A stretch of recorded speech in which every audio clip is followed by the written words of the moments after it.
Good morning students. आज का हमारा टॉपिक है डेटा हैंडलिंग। जैसा कि हमने प्रीवियस क्लास में पढ़ा था डेटा हैंडलिंग के बारे में कि ये collection of data, organising of data and representation of data इनके बारे में है। कलेक्शन ऑफ डेटा, जैसे कि हम कहीं से कोई भी रॉ डेटा कलेक्ट करते हैं उसे हम प्राइमरी डेटा कहते हैं। देन अगर हम किसी से डेटा लेते हैं, बोरो करते हैं, उसे हम सेकेंडरी डेटा कहते हैं। देन इसके बाद आता है organising of data. Organising of data में हम डेटा को दो तरीके से ऑर्गेनाइज कर सकते हैं। एक तो अनग्रुप्ड डेटा, देन आता है आपका ग्रुप डेटा। अनग्रुप्ड डेटा जैसे कि किसी भी डेटा की अगर हम ग्रुपिंग ना कर पाएँ, सिंगल सिंगल रहते हैं वो, तो वो उनको हम अनग्रुप्ड डेटा में डालते हैं। लेकिन किसी डेटा की अगर ग्रुपिंग हो सकती है, फॉर एग्जांपल आपके प्रीवियस क्लास में हर सब्जेक्ट में कितने कितने मार्क्स हैं, अगर हम पूरे क्लास का डेटा कलेक्ट करें तो सभी के मैथ्स में कितने मार्क्स आए, सभी के इंग्लिश में कितने मार्क्स आए, सभी के साइंस में कितने मार्क्स आए, उनको हम उनकी एक ग्रुपिंग करके एक डेटा बना लेते हैं जिसको हम ग्रुप डेटा कहते हैं।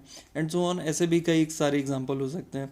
अब हमने डेटा तो कलेक्ट कर लिया, देन इसके बाद इन डेटा को हमको रिप्रेजेंट करना है। ठीक है, तो रिप्रेजेंटेशन के अलग अलग तरीके हैं। सबसे पहला पिक्टोग्राफ, जो आपने प्रीवियस क्लास में पढ़ा हुआ है, जिसमें हम किसी भी डेटा को एक पिक्चर फॉर्म में रिप्रेजेंट करते हैं।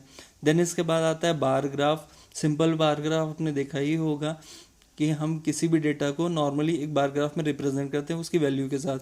देन इसके बाद आता है double bar graph. Double bar graph और बार ग्राफ में ये डिफरेंस है कि डबल बार ग्राफ हम वहाँ यूज़ करते हैं जहाँ पे आपको दो अलग अलग डेटा को आपस में कंपैरिजन करना हो, वहाँ पे हम डबल बार ग्राफ यूज़ करते हैं। देन इसके बाद आता है histogram and pie chart. Histogram and pie chart के बारे में हम नेक्स्ट एक्सरसाइज में पढ़ेंगे। ठीक है, आज का हमारा टॉपिक है बार ग्राफ। फॉर एग्जांपल, अब बार ग्राफ के बारे में देखते हैं।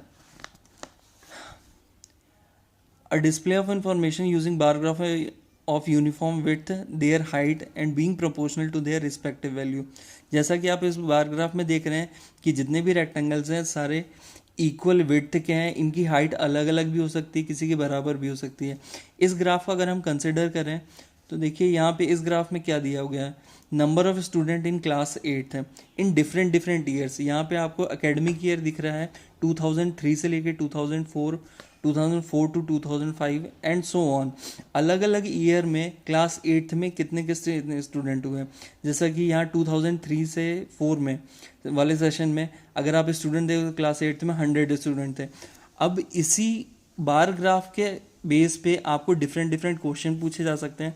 जैसे कि इधर है, what is the information given by the bar graph. तो आप बता सकते हैं कि आपको हर ईयर में अलग अलग एकेडमिक ईयर में कितने स्टूडेंट्स हैं, किस क्लास 8 में, आपको ये पता चल रहा है। अगर आपसे पूछा जाए कि 2007 से लेके 8 के सेशन में कितने स्टूडेंट थे क्लास में, तो आप बार ग्राफ देख के बता सकते हैं। 7 से 8 का रेक्टेंगल ये है, आप देख के बता सकते हैं कि इनके 350 स्टूडेंट क्लास 8th में थे। तो इस तरीके से हम आपको बार ग्राफ दिया रहेगा, आपको उसको रीड करना है और उस पर बेस्ड जो क्वेश्चन दिए गए हैं हमें उसका आंसर करना है। ठीक है,